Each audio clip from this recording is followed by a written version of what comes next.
Être une mère, 5 faits surprenants que tu devrais connaître. Un enfant dans une famille change tout. Rester à la maison pour s'occuper des enfants n'est pas moins un travail que d'aller au bureau, et parfois c'est encore plus difficile. Alors pour tous les futurs parents et ceux qui le sont déjà, nous avons décidé de montrer comment se sent une femme en congé maternité et comment elle passe ses journées. Et ne manque pas notre petit bonus amusant sur les différences entre maman et papa. Mais d'abord, voici 5 faits sur les femmes en congé maternité. Numéro 1. La routine quotidienne. La routine quotidienne peut être décrite brièvement comme un congé maternité. L'image dans la tête de quelqu'un qui n'est pas impliqué dans le processus peut être assez idéaliste, voire limitée. Il met en vedette une maman cuisinant un bon plat pendant qu'un ou plusieurs enfants attendent patiemment et calmement qu'il soit prêt. Eh bien, figure-toi que c'est tout faux. Dans la vraie vie, c'est beaucoup plus chaotique. Nourrir, laver, changer une couche, caresser, envelopper, nourrir, laver les vêtements. Oui, les bébés bavent et crachent beaucoup. Câliner, jouer, laver à nouveau, nourrir, marcher. Les enfants à un âge préscolaire ont besoin de l'attention de leur mère au moins une fois toutes les 4 minutes. Cela se résume à jusqu'à 210 fois par jour. Savais-tu qu'une maman peut changer jusqu'à 7300 couches pendant les 2 premières années du bébé, 10 couches chaque jour?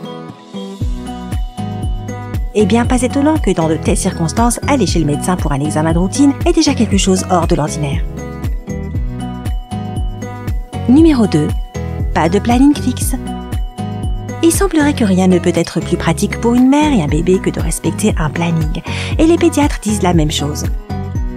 Pourtant, la dure réalité vient détruire tous les plans.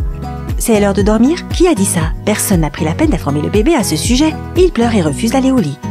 C'est l'heure de manger? Hors de question. Bébé ne veut rien avaler. Et essayez d'emmener un bébé pour une bonne marche en plein air. Il ne veut pas rester allongé dans une poussette et commence à crier. Alors la maman doit porter son bébé sur tout le chemin. Mais que faire si cet enfant est aussi lourd que l'enfant de Signora Carmelina Fedele, qui a donné naissance au bébé le plus lourd du monde, 10 kilos. Pauvre maman, cependant elles n'ont pas d'autre moyen d'accepter de s'adapter à l'humeur changeante de leur patron bébé. Qui plus est, il devient difficile de planifier un événement. Tout d'abord, une maman a besoin de 2 heures pour nourrir et préparer son bébé à sortir, emballer toutes les choses nécessaires, habiller l'enfant, puis 30 minutes pour déshabiller le bébé et changer une couche. Numéro 3. Absence de résultats d'activité. Qu'est-ce qui peut être plus agréable que le sentiment de faire quelque chose en appliquant beaucoup d'efforts et ensuite atteindre le but désiré? Hélas, une femme en congé maternité ne peut que rêver d'accomplissement. Peu importe à quel point elle travaille pour le bénéfice de sa famille, le résultat n'est jamais visible. Elle a à peine remis des choses en ordre quand des jouets sont à nouveau jetés dans la pièce. Laver tous les vêtements sales le matin, une tornade vestimentaire se produit chaque jour.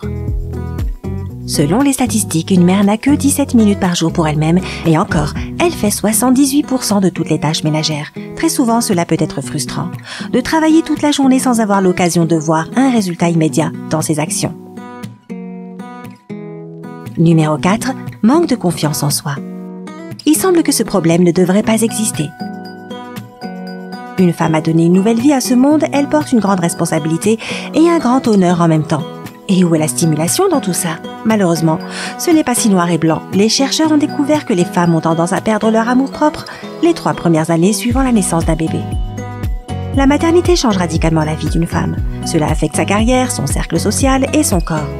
Souvent, cela est temporaire, mais une femme dans cet état ne le sait pas à coup sûr. Serait-elle capable de retourner au travail ou deviendra-t-elle femme au foyer sans emploi? Est-ce qu'elle parviendra à se remettre en forme ou essaiera-t-elle d'éviter les miroirs? Sera-t-elle intéressante pour ses amis célibataires en sachant plus sur les coliques et l'allaitement que sur les films et la mode? De telles pensées sont toujours dans son esprit et n'aident pas sa confiance en soi. Si tel est le cas, quelqu'un devrait lui rappeler que selon les statistiques, avoir des enfants rend une femme plus intelligente.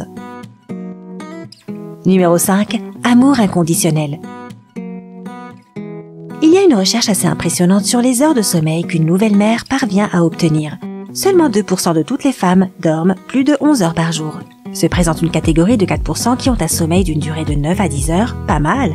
Quelle chanceuse. Un peu plus, 14% obtiennent 7 à 8 heures de sommeil. La plus grande partie, 43%, se considèrent chanceuses si elles parviennent à dormir pendant 5, 6 heures. Certaines, constituant 24% de toutes les mères, dorment seulement 3 à 4 heures par jour. Et enfin une partie des nouvelles mamans qui ont 2 heures et parfois moins de sommeil par jour.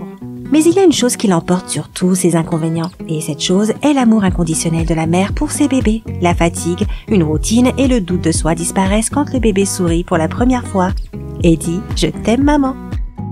Clique sur le bouton « J'aime » en dessous de la vidéo si tu apprécies le dur travail que ta maman fait ou faisait pour toi. Et enfin, voici notre bonus, 10 différences majeures entre maman et papa. Ne le prends pas trop au sérieux, nous ne faisons que nous amuser.